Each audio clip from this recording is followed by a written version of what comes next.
Hello everyone, welcome back. My name is Gideon Ryan. And I'm Seth Norton, and this is Chat. Hello, how's it going? And we are two dudes and a robot.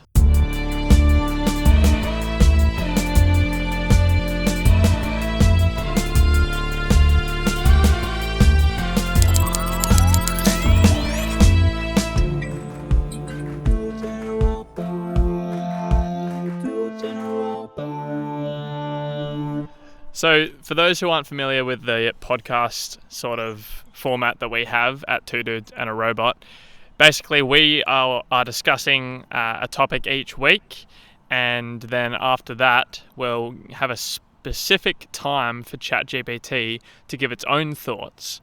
And this is new age, it's different, and it almost begs the question, does AI have its own opinions? And we seek to find that out today. And should we listen to it? You know, it's important. Exactly. The question on the table today is our generation being babied? Are we too comforted? You know? Has everything gone soft? Are we baby-proofed? Yeah. Now, this question came in from a Patreon supporter, so thank you. And that Patreon supporter is Steve Smith, 68. So thanks, Steve Smith, 68.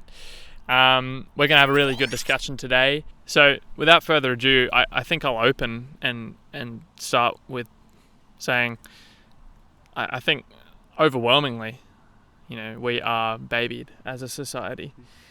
From like fast food to the kind of media that is put out to the kind of interactions we're forced to have socially or in the workplace. And I think it's had an effect on the discipline and the fortitude and the mental capacity of this generation, and particularly my generation. I think our generation's unique. I think we have our own problems and our own issues, our own challenges that we face every day. And I think it's different from other generations, but I don't think you can compare them really. If we are to, I would say many generations were babied in themselves, you know? Okay, how so? I mean, you look at it, they had hardly any rules back then, the 80s, you know? They hardly any curfews, a lot of free to do what they will, I would say.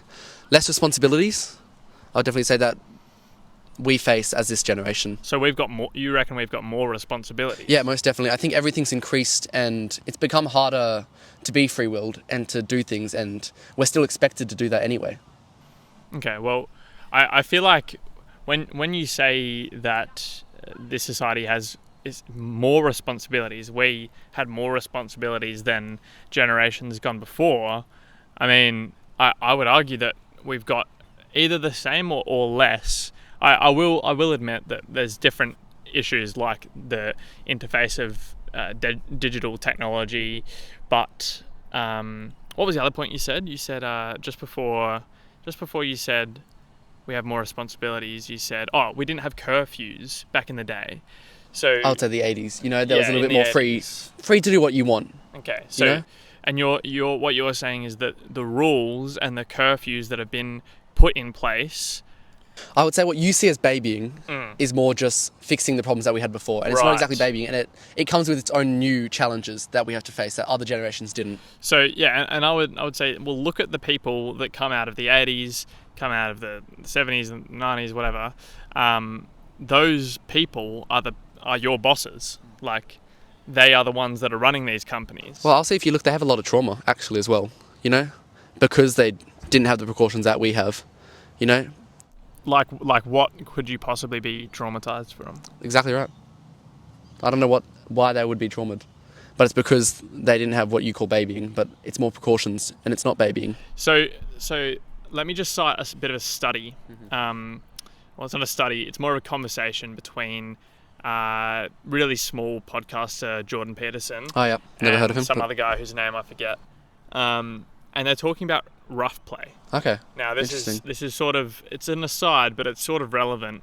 And they're talking about how rough play can be integrated into a child's development from as early as 6 months old. So this is something that I've actually tried with my nephew, and I just like sometimes pick him up. He's a year old, so he can deal with it. But I pick him up and I'll lightly wrestle with him, and hopefully when he gets older we'll have wrestling matches. But the point is, this is to show, this sort of effect has shown that when these kids grow older, they have more of an understanding of other people's pain thresholds, because they've grown up, fighting, not literally fighting, like it's play fighting, but it's toughened them, and it's made them actually more emotionally mature. So that's sort of in response to these people are traumatized. Yeah. And I would say that I can almost agree with that. I think there's a little bit of that lost, but I also think it's replaced with emotional maturity within, keeping in mind people's feelings. I think there's a lot more of protecting what you say, and I think that's definitely a challenge in our society. I would say that's bad. It's a different resilient, that I feel like the older generation didn't learn. I feel like they're quite, rash, and they say a lot of things, and they don't keep in mind how it's going to affect someone. And it can do just as much effect, quite frankly. I think we've overestimated how much effect that sort of has. Like, even if it's something like the R word, which I won't say on the camera, but something like that, I mean, more often than not, it seems like the people that are getting offended aren't even the people that are literally the person described when the R word is said. It almost seems like everyone wants to be the victim. So if you said it to me, then I would have to be offended. Well, I would argue that that's not the majority. I would say that's what you see from the media, and the media pushes that. But I would say that most of this generation would disagree with that.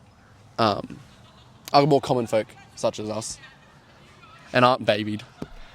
Okay. Look, these are some good discussions. Let's see what chat thinks. Oh, yeah. Sounds good. Hello, chat. Can you hear us? Hello, I can hear you loud and clear. How can I help today? So me and Seth are just having this discussion about whether or not society as a whole in this generation has been babied. Do you mind if we tell you our main points and you can kind of decide for yourself which way it is? Are we babied or are we not? Of course, I'd love to hear your points. Go ahead and share them, and I'll help you think through the discussion. Hi, Seth here. So my points would be that our generation has different issues. One would be the navigation of social media. Other generations never had that problem, but we definitely have to overcome that. I would say keeping hold of our opinions, being very wary of what we say and not hurting other people's opinions. And also housing market. Everything's more expensive, and we're still expected to do just as good a job and still expected to get housing. Those are some strong points, Seth. Navigating social media and being cautious about opinions are definitely unique challenges for this generation. And the housing market is a tough one too. It sounds like you're highlighting some real pressures. What's your perspective on how these challenges compare to those faced by previous generations? Well, I mentioned this to Gideon. I think it's hard to compare because we have different challenges.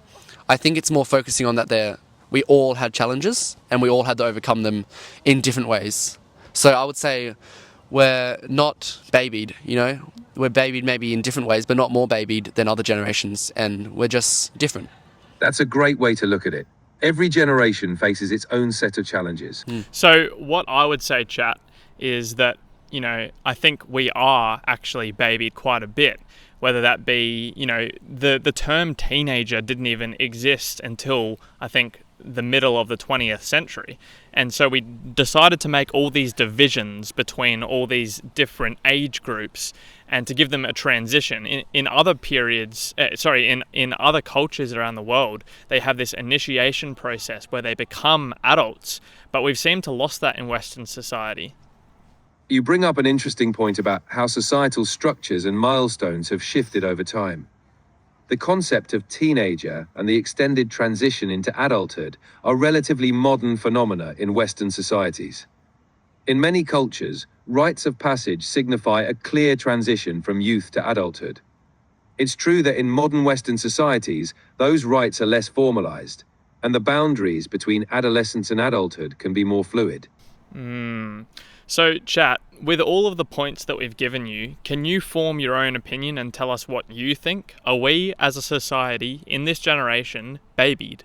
I think it's not a black and white issue. Each generation faces unique challenges and societal changes. I'd say I agree with Seth. It's more about recognizing the different kinds of challenges each generation faces rather than labeling one as being babied. Every generation has its own set of pressures and ways of adapting.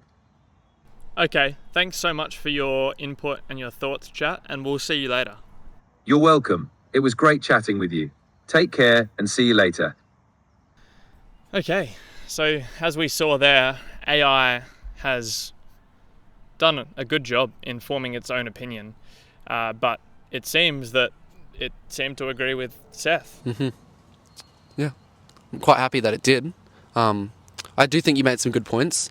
Definitely some stuff that I'll think on. I think almost I've leaned more like 60-40 my way, where I was 80.